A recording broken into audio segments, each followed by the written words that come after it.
Bonjour, bonsoir, chers internautes. C'est votre émission Le Dieu de mon parcours. Nous émettons à Kinshasa, en République démocratique du Congo. Je me nomme Mireille Mboula, la présentatrice de votre émission. Aujourd'hui, nous avons reçu pour vous un homme de Dieu. Nous allons le découvrir ensemble avec vous. Et surtout, n'oubliez pas de vous abonner sur notre chaîne Aérotech TV. Restez branchés.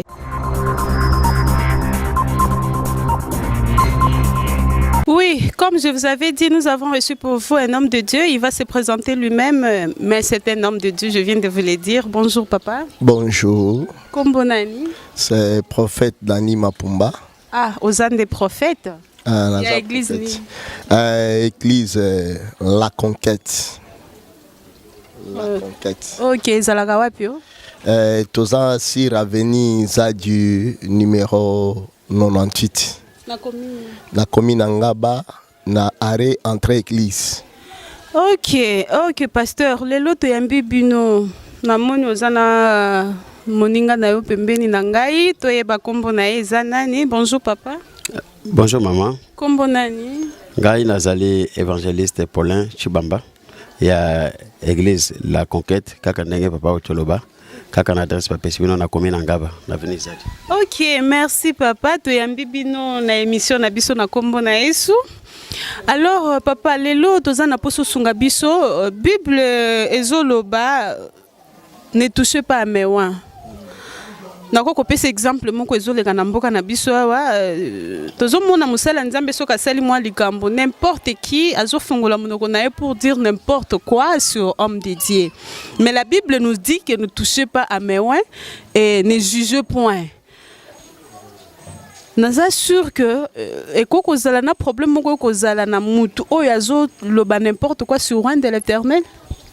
Na sepeli mingi pour la mutuna o tikotuna ngai. Vraiment c'est question moko très important de façon que Bible nde mutolobaki eza biso tolobaki te nzambo ya chaka basali mafuta nde alobi ke ne touchez pas de mes ba onga la tie mafuta. Mais eza problème ya ke lelo tomoni confusion ekotaki makasi par rapport ya ke eza verset biblique oyo elobaki eza ke biloko bato ba fabriquer te. Mais par rapport à verset bato ebele babandaki komi pesa ba raison par rapport à ke ngai loko na serviteur de Dieu nakoki kosala n'importe quoi, nakoki koloba n'importe quoi, nakoki kokota na nyonso oyo ata ba permettre po akota te, mais akoti na ndenge ke aza musala nzambe.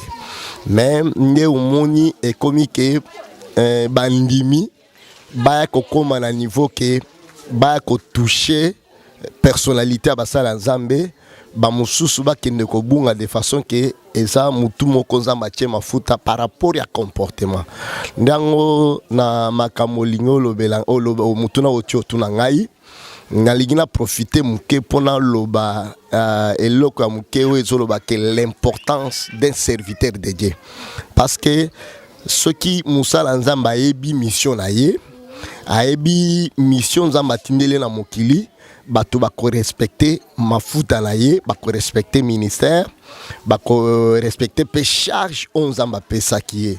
Nde omoni lelo ekomi na ba confusion ekomi na niveau ya ke bato bakoma na niveau ko toucher personnalité ya basala nzambe ba manquer bango respect par rapport à que basala nzambe belé ba bimi na mission mais ba ke kokota na facilité biloko moko ezanga tina ndango nazo senga de façon que batangela biso mwa mukanda nzambe muke tozana mukanda ya un roi.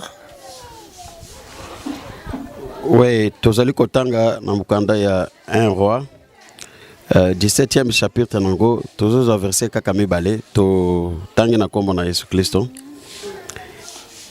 Élie les Tishibite, l'un des habitants de Galate, dit à Akab: l'Éternel est vivant, le Dieu d'Israël, dont je suis le serviteur. Il n'y aura à ces années ni rosée ni pluie, sinon à ma parole. Et la parole de l'Éternel fut adressée à Élie en ces mots. Voilà. Ça va na lingi na loba momuke par rapport ya verset Tanga, par rapport ya maloba na loba que l'importance d'un serviteur de Dieu. Tout le monde a dit que Élie en tant que prophète de Dieu, en tant que mutu onzamba chaki bafuta, parce que un serviteur de Dieu aza mutu azo kende kota la temps nini tozo traverser. Tant nini bana nzambe bazo traverser moment nini difficulté nini oezo leka la kati mboka parce que bible ezoloba ke Eli akenda komona bana nzambe belé babungisi bango et pas akab akenda komema bango na vision na ye abimisi bango na vision ensemble.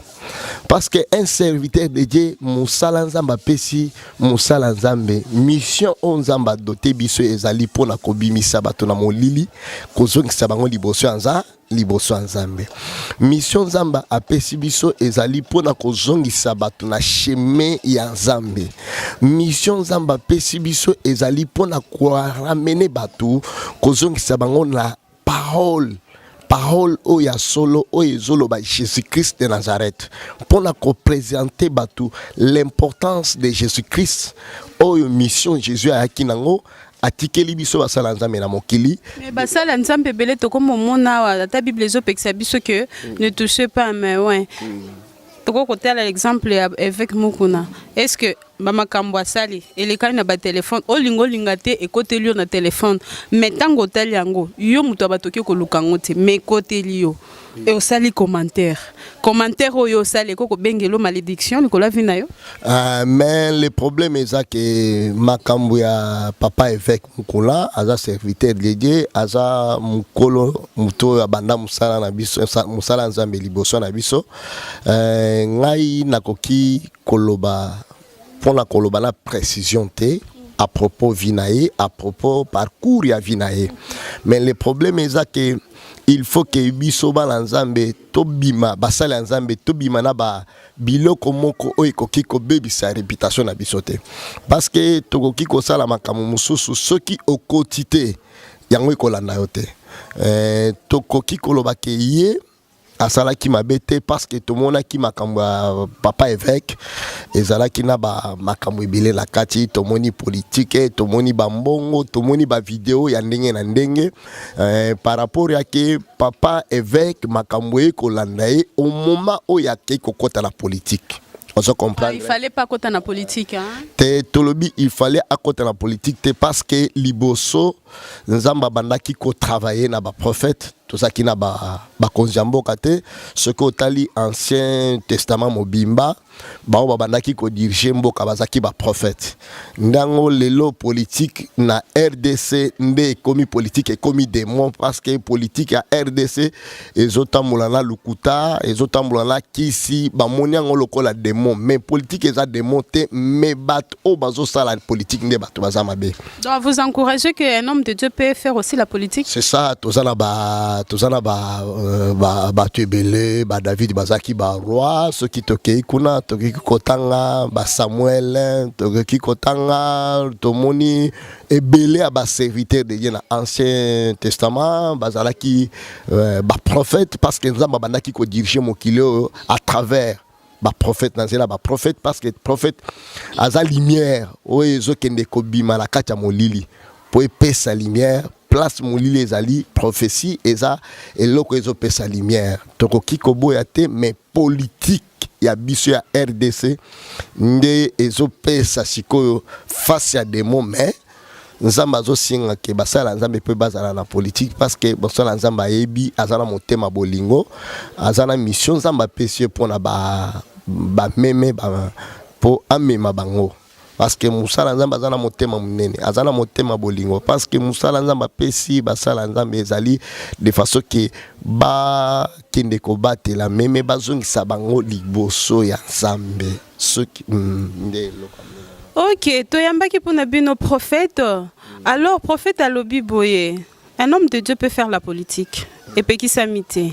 Alors, pour le problème avec Mukuna, pour naye, à condamner avec Mukunate, mais à tirer juste binomato, y tokoki koloba n'importe quoi, sur Ouan de l'Éternel, selon la Bible qui dit, ne touchez pas à mes ouans. Alors, pour naba oyo, prophète balobaki n'importe quoi, pour ça n'angezande wana, balobaki n'importe quoi sur Ouan de l'Éternel qui est avec Mukuna, propos ya ba makamnyo sur leki. Bakoki kosenga bolimbi c'est pas nzambe ou bien eza nango normal eza nango réseaux sociaux ya bango eza nini na kati nazo ezo salanga motema pasi par rapport ya biso basala nzambe ya RDC pola nini naloba motema pasi parce que basala nzambe belé bazozela kaka kokwe ya moninga pour basala publicité.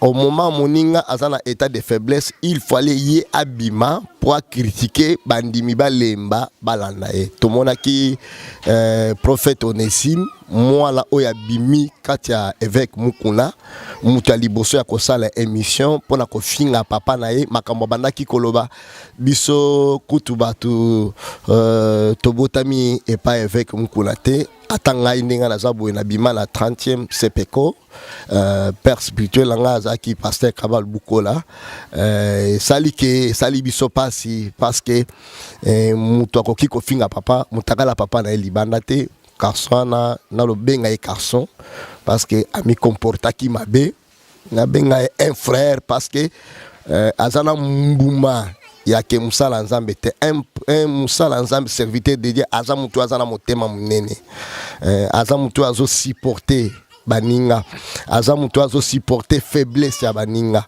mais ye kati na ezana ba qualité ya basala nzambe te aza mutu moko olia vanda na makolo ya papa na ye après ko vanda na makolo ya papa na ye aye kola pour akoma na niveau ya ke a dirige église na komi na maturité ko dirige église te nde loko esali biso soni makasi de façon que akenda ki pressé musala nzambe ata soki akoyi lelo esali problème te nzambo abenga basala nzambe alobi ata soki akoyi 7 fois tozo encourager kokoya te mais toza na kati ya Bible mais yoko ki kotelema pona kofinga musala nzambe te parce que yonde muto benga ki ete yonde muto pesi mission te yonde muto kenda ko benga ipa ko sala musala te un serviteur dédié à zo travailler pour la nzambe oya benga qui est c'est ça. Ok, prophète alobi ponaye pasteur Onésime aza asalela ki aza plutôt immature. Ba argument ya ça a employé qui devant la presse pour consulter son père spirituel vraiment eza malamuté. Ok, tout le monde qui semaine passée, tout le monde va si l'homme a sangisa qui batunion so ba membre ya seka ba pasteur na bandimi mususu bakenda ko sambela na bandal na église ya pasteur Mukuna ya évêque Mukuna maintenant et lo comment quoi sala qui intéressé qui biso asenga qui évêque Mukuna pardon alobaki ba vidéo et s'imposa qui na ba téléphone na bango.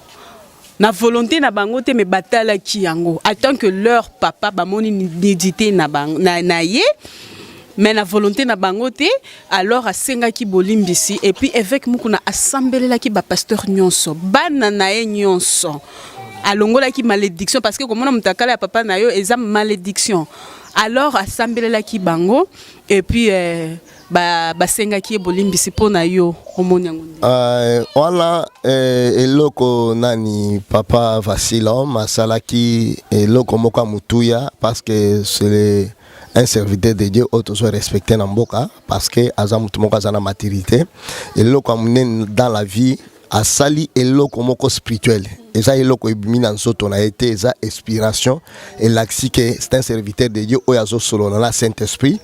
Parce que un serviteur de Dieu ndenge bala ba mona ki ba vidéo ndenge wasala ki ba commentaire na ba balabala ndenge wasali commentaire na ba mapango il faut que maloba oya ba bimisa ki na munoko na bango papa asengela bango pardon parce que ceux qui voici l'homme asali loko na te malédiction elinge landa bango vi mobimba ceux qui abondeli pona bango et kozala siko malédiction au place ya bénédiction ndango il faut que aloba bongo asengela bango pardon pour siko au moment ya kobondela pona aseka bapamolama nde eloko asalaki eza eloko moko elakisi ke akomi déjà na niveau moko spirituel élevé. Voilà.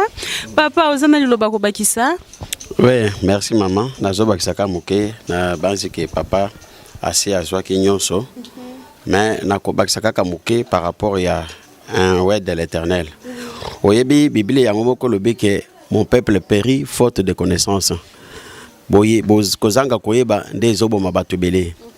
Vous savez, ce qu'on tanga na mukanda ya chronique, chapitre 2 Chroniques, chapitre 20, verset 20, balobi, confiez-vous à l'Éternel, vous serez affermis, confiez-vous à ses prophètes, Moussous balobi à ses serviteurs, vous réussirez. Ce qu'on t'a confié, wana, bino batu botanga, classe, au commande bâti, on a impératif. C'est-à-dire c'est une recommandation que Dieu donne. Mais Dieu ne donne pas cette recommandation quand on a coupé sa bouille. N'importe qui. Un serviteur de Dieu, c'est d'abord un visionnaire. Un serviteur de Dieu, azali un berger. Moto azali ko kamba, moto azali ko orienté. Mais à orienter pambate, il faut que lui-même azala d'abord aboulissama. Azala rempli. Au moni Jésus-Christ, quand il partait, il a dit à ses disciples, n'a côté kabane étiqueté, mais je vous enverrai une puissance consolatrice, le Saint-Esprit. Maman Nangaï, je vous dis, ce qui mutu atondi samina molimo mosantote, c'est difficile à tambola alima. Vrai oin de Dieu, azali celui qui marche dans la vision de l'Éternel. Celui qui marche selon les principes de Dieu. Parce que batubako utiliser le lobawana, bakomi utiliser encore peut-être pour na ko bangisa, peut-être pour na ko influencer et zalima ça c'est déjà le monde. Parce qu'actuellement, le diable est entré même dans l'église. Oui. Mais un véritable loin de Dieu, c'est celui qui doit rester dans les principes de l'Éternel Dieu vivant. Alors, transmettre. Parce que même dans la sagesse populaire, l'exemple vient d'en haut. Et on ne donne que ce qu'on a. Mais ceux qui ont makambo ya mutuyate, qu'est-ce que tu pourras transmettre? Parce que tu es non. Un loin de Dieu, azali exemplaire. Azali mutua pakolami. Ozomona azali muto apakolami azali muto azali na manière mobo ya ko vivre ou azali ko refléter bon Zambé parce que balobi ke bola muto salaka il faut te extérioriser yango. Nous enseignons, même la Bible le dit que la nature vous enseigne. La nature est quoi enseigner muto lolengenini ce que nature wana epana yo zambabe. Alors il y a des gens tout ça dans le monde. La Bible elle-même a dit malheur à la terre parce que diable akoyi na kanda na ye diable akoyi aka mingi epai bana na Nzambe bazali diable abloka ka mingi bana na Nzambe. Alors biso siko bato na mokili il faut to lukande sagesse e ko te pai na Nzambe to yoka ka mingi mateya ozomona to yoka ka mingi mateya parce que sagesse e yaka mingi na o to yoka ka mingi ya bien ezali luloba na Nzambe. Moi, dans Zambé, azala mutoma bondeli. Il y a des oins de Dieu qui se disent des grands serviteurs. Bazalaka sur nazela ma bondelité. Bakomi kote kanyonso parce que y a zimbongo pas comme bo et tout ça. Donc mon biloko na yango ezo comme ça biso na ba point situation to ça nango. Makambo ya papa efek ngai na koloba azali musa na Nzambe na ndenge biso to yebi. Mais likambo na ye na Nzambe na ye parce que ye azana alliance. Ozomona Nzambe ayaka Bible lobi je me tiendrai à vos portes. Tant que bino boko fongola bikuka ya mitema ngai na kokota. Mais est-ce que batu wana mutokoza la zolo baluba est-ce que yamba penza Yesu yango moko makomi zolo bake na tango ya suka ba musoso bakoloba na tayaka na kombo na yo na sakola kana kombo na yo mais Kristo ko yebisa bango na tikala jamais ko yeba bino debi loko wana tozo banga totikale na Nzambe na ye alliance bango basalaki na Nzambe na ye biso totosa toyebaka zakaka mon sali na Nzambe par rapport ya makambo voici l'homme masali voici l'homme c'est un azali papa ya mabota azali papa ya lingoma munene ndenge papa otokoloba alakisi maturité nyoso ezanini eza pona koluka bomoko bomoko koluka kimia katina na mboka na société na église ya Nzambe ozomona parce que église ezali épouse ndé maman. Hein? La Bible dit la femme vertueuse bâtit sa maison, l'insensé la détruit de ses propres mains. Ce que l'église en mot la bien été, toute la société est pervertie. Donc papa wana sali kama moko mutuya na kosangisa batu kosengela bango bolimbisi po makambwana eloba mate nde biloko Satan a profitaka avant d'akape aboti mbisisa kati na bafi ya batu. Donc biso tokotala wana te voyons seulement mi PPP yaka. Oui, bien la volonté en Zambé, Zambazaka la volonté, la volonté permissive. Notre Dieu peut permettre quelque chose, mais vous ne savez pas pourquoi permettre un go. Alors, yo, qu'on perdre bosantu na yo te mpona bilobaloba ozomona bilobaloba comme la Bible dit, la vie et la mort sont au pouvoir de la langue. Ok, toyambaki basala nzambe, papa prophète alobi, pasteur Onésime, aza immature pona ba émission moko alekaka alobaka na kombo ya évêque mokuna. Maintenant voilà le voici l'homme aye vraiment kolaki sa maturité na spiritualité na et puis asengeli bana nyonso ya aseka pardon pona ba problème utai koleka. Alors tokomi na suka émission, c'était l'émission Le Dieu de mon parcours. Nous émettons à Kinshasa, comme je vous ai toujours dit, Nayamba qui est prophète Sokazana Lobayasuka, pe apesa numéro de téléphone nae pour te clôturer, monsieur. Napesi merci parce que Nzamba zala ki katina biso pour la maman oya yeye ko sala na biso maman journaliste Nzamba pambola yo. Après nazo pesa avenue nani adresse à église na biso toza si avenue bypass arrêt entrée église avenue Nzadi numéro 198. Numéro nanga téléphone 085 458 42 49. Nzambe apambola bino. Amen. Nakoki kosili cette émission te ça que na pesa merci na caméraman nanga Moses et puis merci à honorable Jean Poyi et toute la famille Hérotech. C'est la fin de cette émission. Restez branchés et à tout de suite.